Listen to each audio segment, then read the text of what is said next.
Assalamualaikum warahmatullahi wabarakatuh. Apa kabar teman-teman? Bagaimana keadaan kalian semuanya? Semoga kita selalu diberi kesehatan dan dilindungi dari mara bahaya. Amin ya robbal alamin. Kembali lagi bersama saya Riwa. Kali ini saya akan menceritakan kisah horor episode 4 yang berjudul Teman Sebangku, yang bikin bulu kuduk merinding. Sebelum masuk ke ceritanya, bagi teman-teman yang belum subscribe, silahkan untuk subscribe channel ini agar teman-teman mendapatkan notifikasi saat kami update video menarik lainnya. Oke, tanpa banyak basa-basi, begini kelanjutan ceritanya.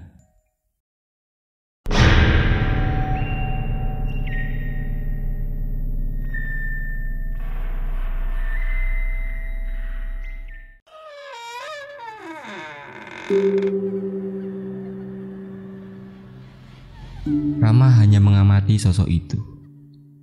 Sosok itu mengikuti teman Rama sambil berjalan dengan langkah agak sedikit cepat dan ingin lekas kembali ke rumah. Karena Rama juga takut. Bagaimana jika sosok itu mengikuti Rama sampai ke rumah? Sebenarnya banyak sosok di sekolah Rama. Namun yang Rama fokuskan hanya sosok tersebut, karena sangat mengganggu Rama waktu di sekolah. Seperti biasanya, di pagi hari, Rama berjalan kaki menuju sekolah. Jarak rumah Rama ke sekolah lebih kurang 300 meter. Dalam perjalanan, Rama tetap memikirkan bagaimana nasibnya di sekolah hari itu. Nah, makin lama, Rama tidak konsen untuk belajar karena gangguan-gangguan yang Rama alami di sekolah tersebut. Saat pertama melangkahkan kaki menuju kelas, Rama selalu was-was karena takut. Dia selalu berdoa, semoga dia tidak muncul, ucap Rama dalam hati waktu itu. Di jam pertama Rama bercerita bahwa waktu itu Mbak ingin Perang Dunia Ketiga, menyiapkan buku dan menata dengan rapi di sisi kanan, layaknya membuat benteng pertahanan. Karena Rama tidak ingin bertatap mata dengan sosok itu, karena sosok itu sangat menyeramkan. Detik demi detik berjalannya waktu, sesekali Rama melirik bangku yang di pojok sebelah kanan. Sosok itu belum muncul. Sepertinya memang tidak ada tanda-tanda kehadirannya. Dan waktu itu Rama terbebas dari gangguan sosok yang menyeramkan. Kemudian bel istirahat pun berbunyi. Rama masih tetap di kelas, sembari melihat gelak canda tawa teman-temannya di kelas. Terkadang senyum bahagia pun Rama rasakan oleh tingkah laku dari teman sekelas. Meski hanya lihat pandangan, tanpa harus ikut berada di sana. Setelah itu, kembali bunyi bel masuk kelas. Namun saat di jam belajar, ada seorang ibu-ibu membawa kertas surat dan memberikan ke guru Rama. Anak-anak, ada salah satu teman sekolah kalian sedang sakit, dan ibunya meminta izin untuk tidak sekolah hari ini, ucap guru Rama waktu itu setelah ibu-ibu itu pergi. Rama memperhatikan setiap bangku. Jika salah satu bangku tak berisi satu orang, berarti dialah yang sakit dan tidak sekolah. Ternyata yang sakit itu yang mempunyai boneka Osin di tasnya, yang duduk paling depan pojok kanan, tepat di depan bangku guru. Aktivitas di sekolah pun normal, tanpa ada gangguan dari sosok wanita berambut panjang menyeramkan, hingga pulang sekolah. Dan keesokan harinya pun Rama berangkat sekolah lagi. Rama belajar seperti biasanya, namun dia melihat temannya masih belum masuk sekolah. Karena sudah 2 hari dia tidak masuk sekolah, hati Rama pun merasa iba ke temannya. Dan dari sini juga Rama selalu iba terhadap sesama, meski dia pernah menyakiti Rama. Ketika pulang sekolah, Rama menghampiri rumah temannya yang sakit, tapi tidak berani masuk atau memanggil. hanya melihat dari kejauhan.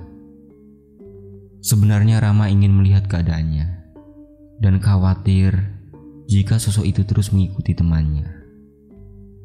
Entah apa yang ada di pikiran Rama dan kenapa harus tetap menunggu lama di sana hingga sore menjelang. Masih dengan seragam sekolah dasar beserta tas di bahu. Karena rumah teman Rama itu di dekat taman bermain anak-anak. Jadi banyak juga yang bermain di sana. Bahkan orang dewasa pun ada di sana.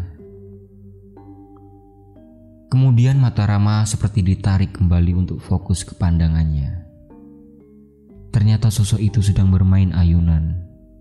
Yang di sebelahnya juga ada orang yang duduk di ayunan. Rama sangat terkejut. Rama langsung lari ke rumah karena takut. Setibanya di rumah, habislah Rama diceramai oleh orang tuanya karena terlambat pulang sekolah. Sebenarnya kasihan juga sama Rama. Udah ditakutin, diomelin juga sama orang tuanya. "Ram, sana makan," ucap nenek Rama. Karena mungkin nenek kasihan melihat Rama diomelin ibunya. Setelah makan, Rama lalu diberi uang oleh neneknya untuk dia jajan.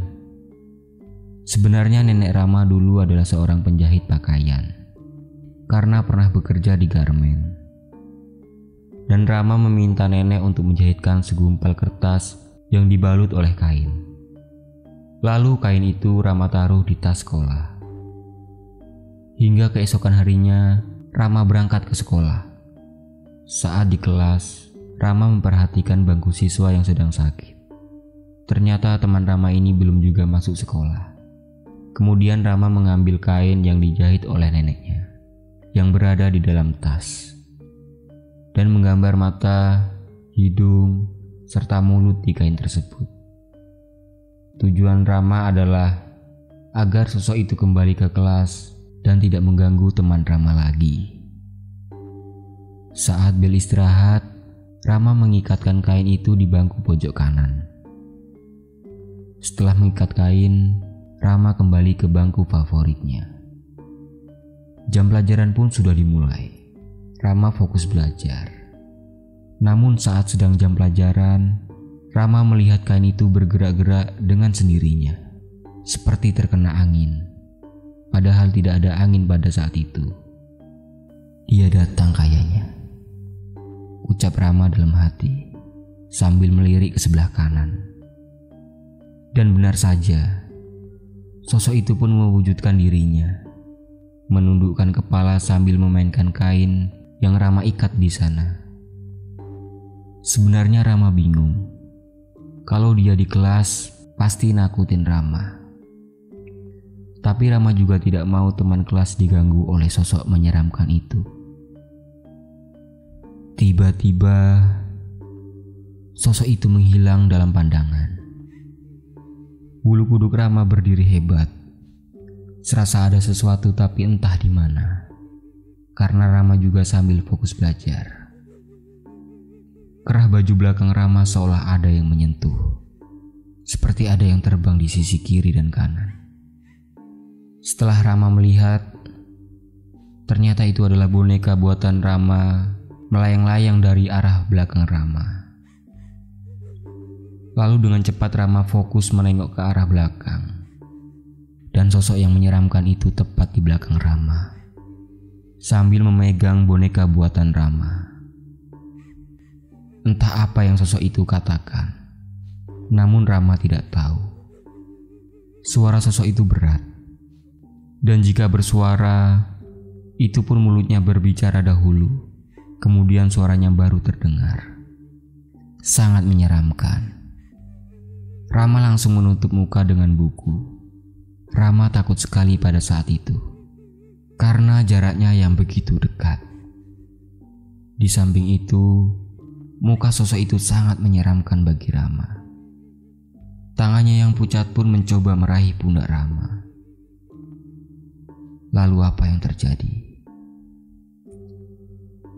Bersambung. Oke teman-teman, sekian dulu ya ceritanya. Lanjut di episode 5.